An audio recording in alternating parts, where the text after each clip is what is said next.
Salve, salve, internauta! Vamos falar hoje dos símbolos, pois é, os símbolos. Cada um dos 118 elementos tem um nome, graficamente aí representado pelo símbolo. Os nomes e os símbolos são elaborados pelos químicos através da União Internacional de Química Pura e Aplicada, a IUPAC. Pois é, entendeu, minha gente? Bem, como existem 118 elementos químicos e o alfabeto da língua portuguesa só tem 26 letras, o número de vários elementos tem que começar, obviamente, com a mesma letra, senão não tem letra para todo mundo. Então há uma série de regras aí que resolve aí essa querela, esse problema. Os símbolos dos elementos podem derivar. Primeiro, número 1, da primeira letra do nome do elemento em português. Por exemplo, ó, flúor, símbolo F. Boro, símbolo B de bola. Hidrogênio, símbolo H. Nitrogênio, símbolo N de navio. E também pode derivar, minha galera, da primeira letra do nome latino do elemento. Do nome latino. Por exemplo, ó, enxofre é o símbolo, tem o símbolo S, porque vem do latim sulfur. Potássio, o símbolo é K, porque vem do latim kalium. Kalium. Pode derivar também das duas primeiras letras do nome do elemento em português. Por exemplo, alumínio, AL. Bário, BA. Argônio, AR. Cloro, CL. Pode derivar também da primeira letra e de outra, que não a segunda, do nome do elemento em português. Por exemplo, zinco, ZN.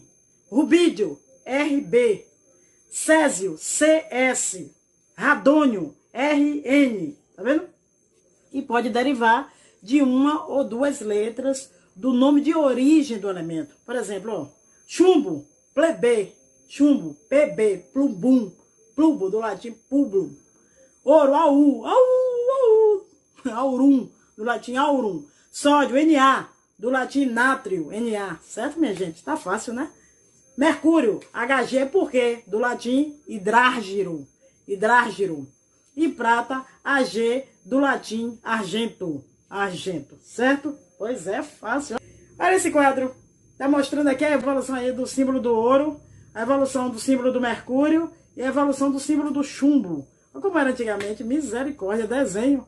Quando o símbolo é representado por duas letras, a primeira obrigatoriamente é maiúscula. Foque em mim. A segunda obrigatoriamente minúscula. Vou repetir porque lá na sala o aluno manda repetir. Quando o símbolo é representado por duas letras, obrigatoriamente, a primeira é maiúscula e a segunda é minúscula.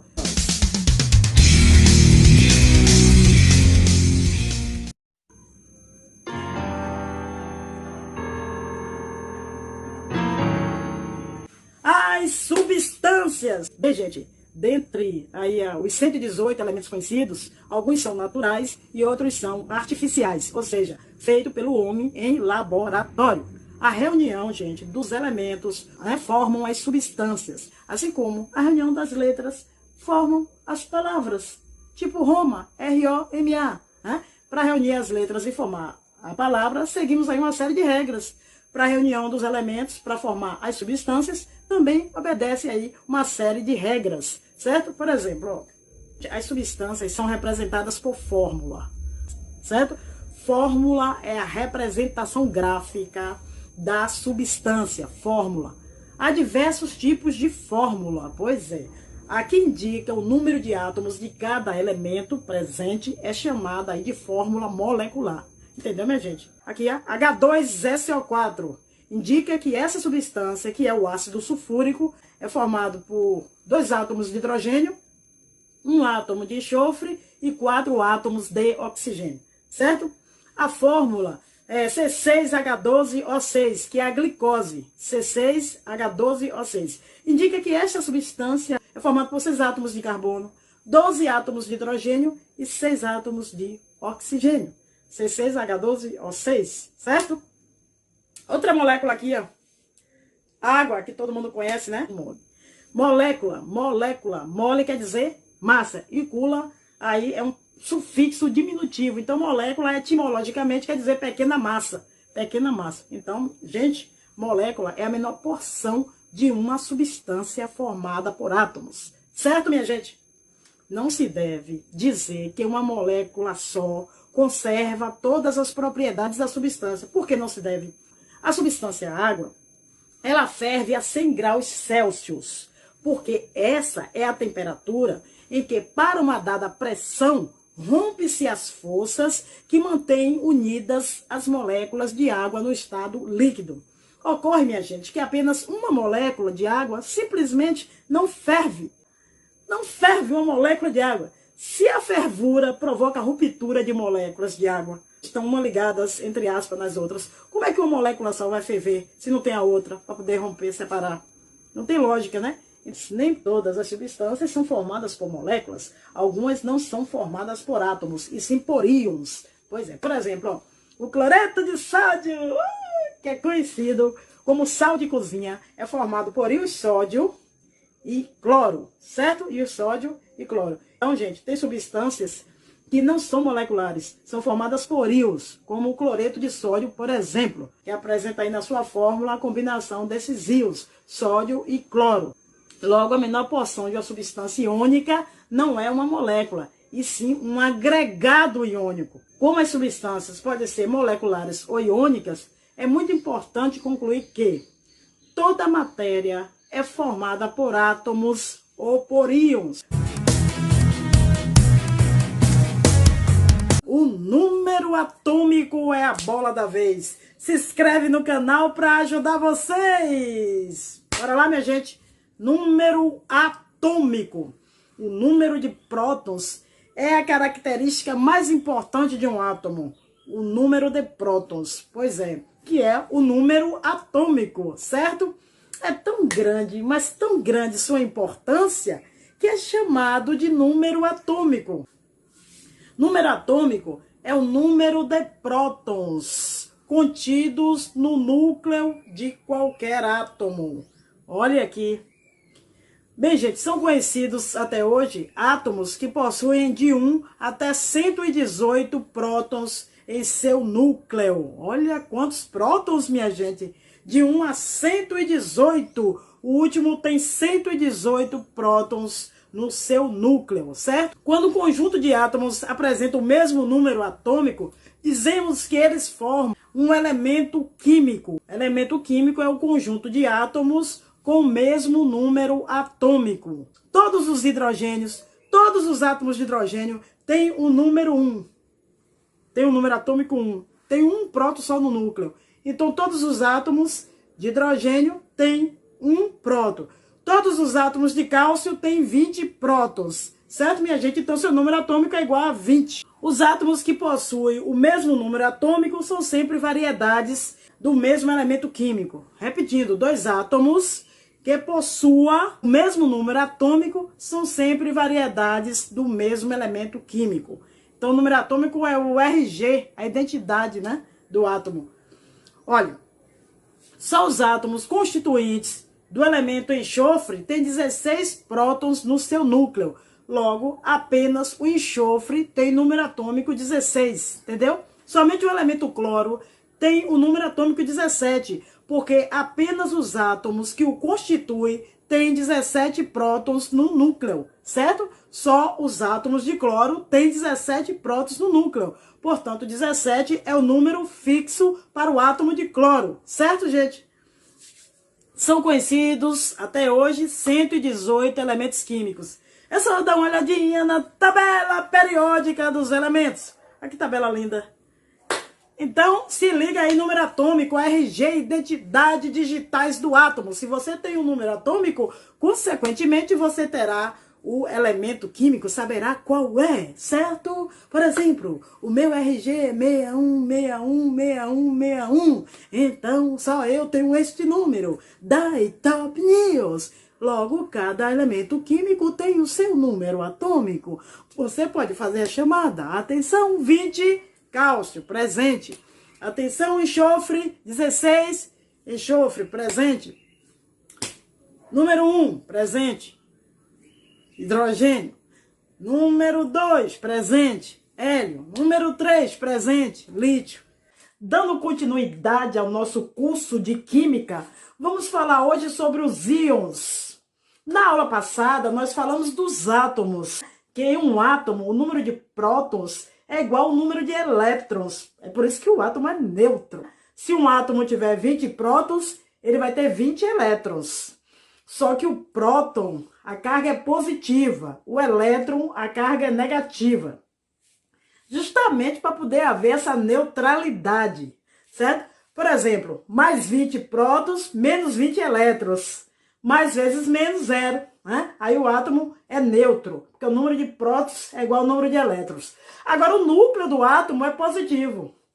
O núcleo do átomo é positivo. Agora o átomo todo, ele é neutro. Agora, por que o núcleo do átomo é positivo? Porque dentro do núcleo do átomo tem os prótons, que são partículas positivas. E os nêutrons, que estão dentro do núcleo do átomo, não tem carga. Como só tem partículas positivas, os prótons, então o núcleo do átomo é positivo. Agora, o átomo todo é neutro, porque em volta do núcleo tem os elétrons, que tem o número de partículas igual ao número de prótons, porém cargas opostas.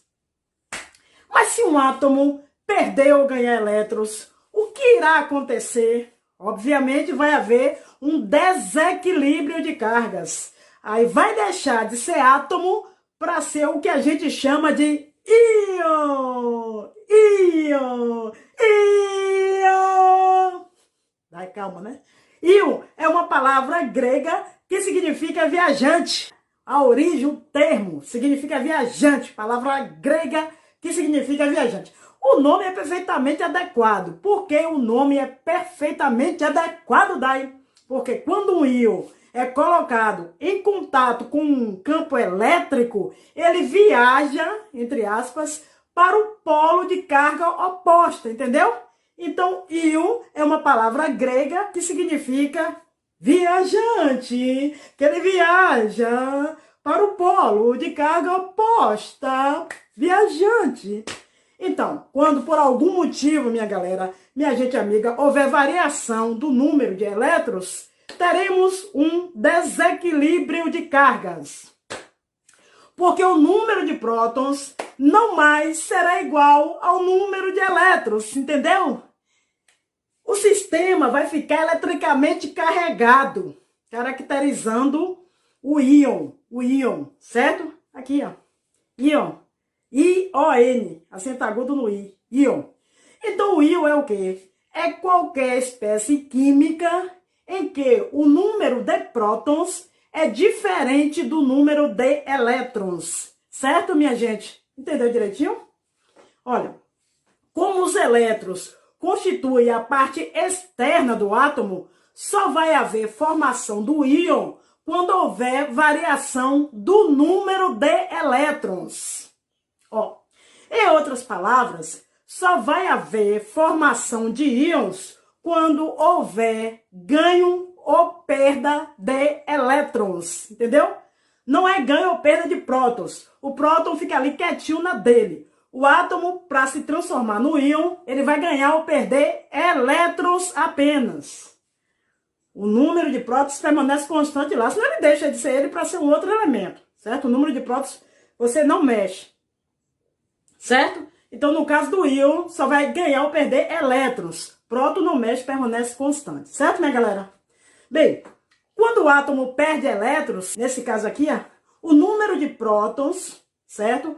Carga positiva, ficará maior que o número de elétrons, carga negativa. Então, haverá o quê? Um excesso de carga positiva, formando o que a gente chama de íon positivo ou simplesmente cátion. Cátion, cátion, cátion. Cátion, cátion, cátion. O átomo, quando ganha elétrons. Presta atenção, a gente já viu o primeiro caso, no caso dele perder elétrons, ele se transforma no íon positivo, chamado cátion, fica com excesso de prótons. Por isso que o íon é positivo, chamado cátion. Agora, se ganha elétrons, o número de prótons ficará menor, porque ganhou elétron. Então, o número de prótons ficará menor que o número de elétrons. Logo vai ter o quê? Um excesso de carga negativa. Logo o íon formado será negativo. E o íon negativo se chama ânion. Aqui, ó, ânion. Não é ânus, é ânion, viu? Aqui, ó, ânion. Então existem dois tipos de íons, os cátions e os ânions. Os cátions, quando tem excesso de prótons, porque perdeu elétrons, aí fica com excesso de prótons. Resulta de um átomo que perdeu elétrons, os cátions. E os ânions, quando temos excesso de elétrons, certo? Porque resulta de átomos que ganharam elétrons, certo, minha gente? Aí você tem o ânion, quando o átomo ganha elétrons. Deixa de ser átomo para ser um íon negativo chamado ânion. Quando o átomo perde elétrons, deixa de ser átomo para ser um íon positivo chamado cátion. Cátion positivo, ânion negativo. Cátion positivo, ânion negativo. Certo? Então a diferença entre íon e átomo é essa aí. No átomo, o número de prótons é igual ao número de elétrons. E no íon, não. O número de prótons é diferente do número de elétrons. Se tem excesso de prótons, íon positivo, cátions. Se tem excesso de elétrons, íon negativo, ânion. Observe com atenção, com carinho. Com atenção, com carinho. Olha para aqui. Essas fórmulas. Olha essa. O ácido sulfúrico, minha gente. Mais tarde você vai saber por que é chamado de ácido sulfúrico, mas olhe ele. Olha esta molécula, H2SO4, ácido sulfúrico, H2SO4. Agora, olha essa daqui, NaCl, cloreto de sódio, minha gente, o sal de cozinha é NaCl, sódio e cloro. NaCl, olha para aqui, observou? Cloreto de sódio, sal de cozinha, cloreto de sódio, sal de cozinha, ok? Agora olha essa aqui, gás cloro, só tem cloro, gás cloro, Cl2, gás cloro. Agora olha essa, carbonato de cálcio, CaCO3, carbonato de cálcio. Bem, o que eu quero dizer é o seguinte, meus amores, que algumas fórmulas representam substâncias iônicas, outras representam substâncias moleculares. Mas, por enquanto, não é este o aspecto que eu quero destacar hoje nesta aula, neste vídeo. Note que algumas substâncias, olha aqui, ó, algumas substâncias são formadas pelo mesmo elemento químico. Aqui, ó. As substâncias formadas pelo mesmo elemento químico, N2, que é o gás nitrogênio, O2, que é o gás oxigênio, certo? O3, ó, que é o gás ozônio, O3, gás ozônio. Essas substâncias que é formado por um mesmo elemento químico, só tem um elemento químico que forma elas, são chamadas de substâncias simples, são aquelas formadas por um único elemento químico, pelo mesmo elemento químico, ó. Nitrogênio, só tem nitrogênio. Ah, Dai, mas eu tô vendo aquele 2 ali, o que é? 2 átomos só de nitrogênio, né? Oxigênio é a mesma coisa, 2 átomos só de oxigênio, você não vê hidrogênio, enxofre, você só vê oxigênio. Aqui outra, ó. Gás ozônio, 3 átomos, mas só de oxigênio, entendeu? Então, essas substâncias aí, formadas por um único elemento químico, são chamadas de substâncias puras simples, ok? Tá ok? Agora, ó, substâncias simples, coloque isso na mente, ó. Substâncias simples são aquelas formadas por apenas um elemento químico. São as formadas aqui, ó, como vocês podem observar, por apenas um elemento químico, ok? A grande maioria da substância é formada por elementos diferentes. Como, por exemplo, o ácido sulfúrico. Aqui, ó. H2SO4. Você tem 2 átomos de hidrogênio, 1 de enxofre e tem 4 de oxigênio. Uma única substância. 3 elementos químicos. Hidrogênio, enxofre e oxigênio. Tá aí uma substância composta. Composta porque ela compõe, ó, a partir de 3 elementos, no caso o ácido sulfúrico. Você tem hidrogênio, enxofre e oxigênio. Não é fácil, não é fácil? Olha o carbonato de cálcio, CaCO3, carinhosamente eu chamo assim. O carbonato de cálcio é formado por cálcio, carbono e 3 átomos de oxigênio. Então, essa substância, o carbonato de cálcio, é formada por 3 elementos químicos diferentes. 3. O cálcio, o carbono e o oxigênio. Então, a substância é composta. Não é uma substância simples, é composta. Olha essa outra. O ácido acético. O ácido acético, que é o ácido do vinagre. O ácido azedo. Acetum, vinagre azedo. Também é uma substância composta. Olha a quantidade de elementos. Você tem hidrogênio, oxigênio e carbono. Tá vendo? Formando o ácido acético, que é o ácido do vinagre. Acetum, do latim, vinagre, azedo. Acetum, azedo. É o ácido do vinagre. Por isso que o vinagre é azedo. Então, gente, substâncias compostas são aquelas formadas por mais de um elemento químico, certo? Aí os exemplos, substância simples aqui do lado, ó. E substância composta, tá vendo? Desse lado, ó. Substância simples, substâncias compostas. Tranquilo. Agora, o ar atmosférico, o que vocês acham? Seria o ar atmosférico uma substância pura ou uma mistura? O ar atmosférico tem fórmula? Qual a fórmula do ar atmosférico? Será que o ar atmosférico tem fórmula? Não, não, não, não, não. O ar atmosférico não tem fórmula, porque o ar atmosférico não é constituído por apenas uma substância. E em sua composição, ó, entra diversas substâncias, o ar atmosférico, principalmente gás nitrogênio e gás oxigênio, certo, minha gente? Então, o ar atmosférico, ó, é uma mistura, e mistura não tem fórmula, é uma mistura, onde predomina o gás oxigênio e o gás nitrogênio. Claro que tem gás carbônico e outros gases em menor proporção. Seção, você sabia? Você sabia que antigamente o nitrogênio era chamado de azoto? Azoto, azoto. E o que significa azoto? Ah, quer dizer não. Isós quer dizer vida, porque se acreditava que fosse venenoso. Contra a vida. O gás nitrogênio, antigamente chamado de azoto. Sobre a dinâmica da caixa, com auxílio do entendimento da evolução atômica. Pois é, foi a aula que nós tivemos, eu e meus aluninhos. Ai, que lindos, foi legal pra caramba. Vou falar pra vocês rapidinho aqui, o vídeo vai ser curto. Eu peguei uma caixa, aqui, ó, essa caixa, ó, coloquei um objeto aqui dentro, lacrei a caixa toda, ó, de modo que seria impossível ver o objeto que está dentro da caixa. E aí eu distribuí em equipes, cuidando da caixa para cada equipe analisar o que tinha dentro da caixa sem tocar o objeto e sem ver o objeto, porque foi assim que se chegou aos modelos atômicos, né, galera? Então é uma analogia, porque nunca se viu um átomo e aí se chegou a vários modelos atômicos. Como assim? Nessas condições, pelo menos similares, parecidas. Então o que foi que a gente fez? O nome da dinâmica você pode adaptar. Eu adaptei, ó, aqui, ó. Você já sabe, eu fiz do meu jeito, adaptei, fiz de uma maneira mais simples, certo? O resultado no final é o mesmo, mas a dinâmica você encontra aí na internet. Dinâmica da caixa como auxílio no entendimento da evolução atômica. Eu chamei de caixa de Pandora. Faz a curiosidade para esses meninos.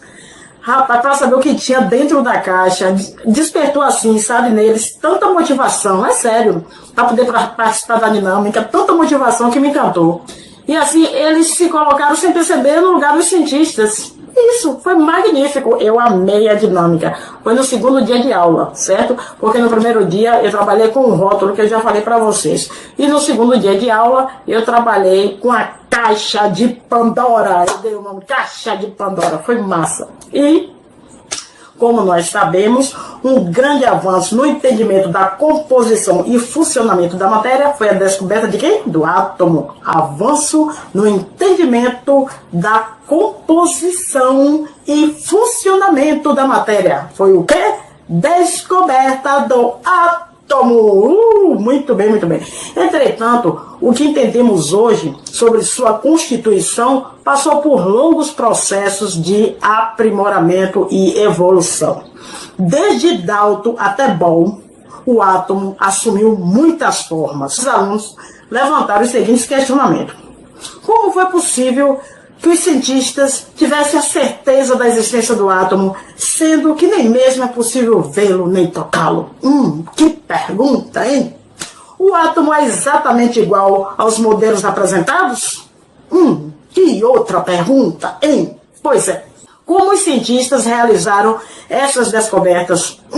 Que pergunta, hein? Pois é. Para ajudar a responder esses e outros questionamentos relacionados, fará analogia com o trabalho desenvolvido pelos cientistas, certo? Na descoberta e elaboração dos modelos atômicos. Então, qual é o objetivo dessa dinâmica, galera? É ajudar os alunos a entenderem que evidências indiretas podem ser imprescindíveis para a descoberta de propriedades e características do que não se pode ver nem pegar, assim como ocorreu na evolução do modelo atômico, certo? A conclusão. Eu vou mostrar o vídeo da aula, uma parte da aula, porque foram 2 aulas, para vocês terem mais ou menos uma ideia, de demonstrar, né, para os alunos que da mesma forma que eles usaram as informações indiretas sobre o barulho que fazia quando balançava a caixa, ó, e o peso que sentia, para descobrir qual era o objeto dentro da caixa, os cientistas também conseguiram, por meio dos resultados dos seus experimentos, deduzir qual seria a constituição da matéria, sem precisar vê-la, nem tocá-la, como o objeto dentro da caixa, entendeu? Outro ponto a ser abordado é o fato de que eles usaram das ideias dos colegas, das informações fornecidas pelas equipes, certo? Pelas outras equipes, para poder chegar a um senso comum, certo? De maneira similar, os cientistas usaram as informações descobertas por outros cientistas para evoluírem com o modelo. E uma outra consideração é que o desenho feito pelos alunos representa o objeto dentro da caixa. E todos conseguem identificar mais ou menos como é o objeto, certo? Por meio dessa representação. Porém, o desenho não é o objeto. O desenho não é o objeto. Então, o modelo atômico não é exatamente igual ao átomo. Logo em seguida, vocês vão ver o vídeo da nossa aulinha com esses aluninhos maravilhosos do Edivaldo Boaventura. Grande, grande, grande, grande. Show de bola. Amei. Meninos inteligentíssimos. Olha o desenho desse. Olha o desenho, ó. Tá vendo? O desenho? Aqui, ó. Outro desenho da outra equipe, ó. Olha como parece chegar à mesma conclusão. Olha pra aqui, ó. Tá vendo? Essa equipe aqui, disse que era um cubo. Tá vendo? Mandei desenhar sem ver e sem tocar, claro, né? Que tá dentro da caixa. Incrível, ó. Como os desenhos são parecidos. Outra equipe. Tá vendo? Agora o que eu vou fazer? Eles vão assistir esse vídeo, eu vou abrir e mostrar como eles chegaram a esses desenhos aí. Eu vou em primeira mão aqui abrir essa caixa. Meu Deus, pior que eu lacrei de um jeito. Vou abrir por aqui. Olha o que é que tem dentro da caixa. Eu botei, galera, eles não vão nem acreditar. Um cadeado, olha o formato. Incrível como é parecido com um desenho, mais ou menos. Assim como também o modelo atômico não é exatamente igual ao átomo, é a mesma coisa aqui. O objeto dentro da caixa não é exatamente igual ao desenho dos meninos, mas foi assim que se chegou aos modelos atômicos, certo? Olha o que está dentro da caixa. Quase, quase, quase. Chegaram bem perto. Olha esse desenho aqui, incrível, ó. Esse aqui, deixa eu ver se dá pra ver. Tá vendo esse aqui? Não parece um cadeado? Meio danado, né? Deixa eu ver outro aqui. Tem um desenho aqui que eu achei tão parecido. Olha aqui. Esse aqui, ó. Ó, olha esse desenho, olha esse. Olha como é que eles chegaram à conclusão, ó. Incrível. Sem ver o objeto. Inteligentíssimos. Pois é, roda a vinheta aí, nossa aulinha. Beijo, saudações, saúde e paz. O que é que vocês acham que tem na caixa? Só que tá com caixa. Só que tá com a caixa.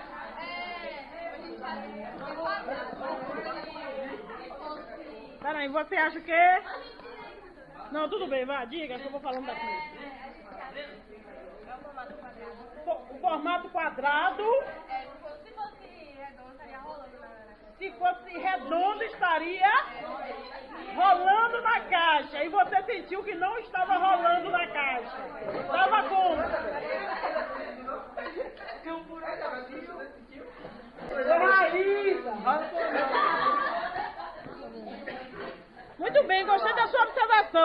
que é um quadrado. Um quadrado porque é o jeito que rola. Agora aqui. Valeu, ó, obrigada, viu? A gente acha que é uma borracha. Que é uma borracha. Tem uma forma quadrada. Uma forma quadrada. Mas, professora, é pequeno e parece que a massa é dura, mas também é borrachada.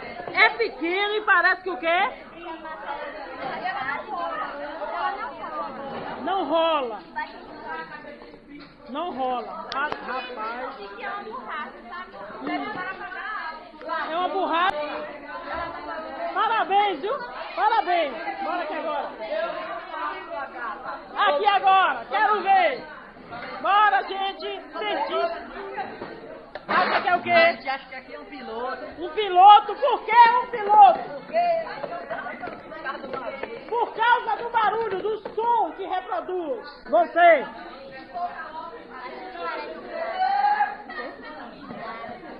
Um dado. Um dado. Por que um dado?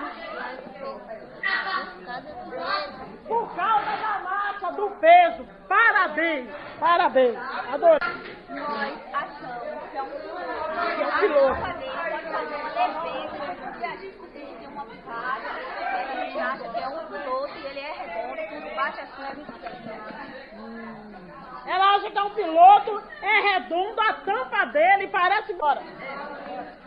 Você acha que é o quê? nós achamos que é uma borracha. Ah, gostei dessa equipe. Eu perguntei assim, você acha que é o quê? Nós achamos que é uma borracha.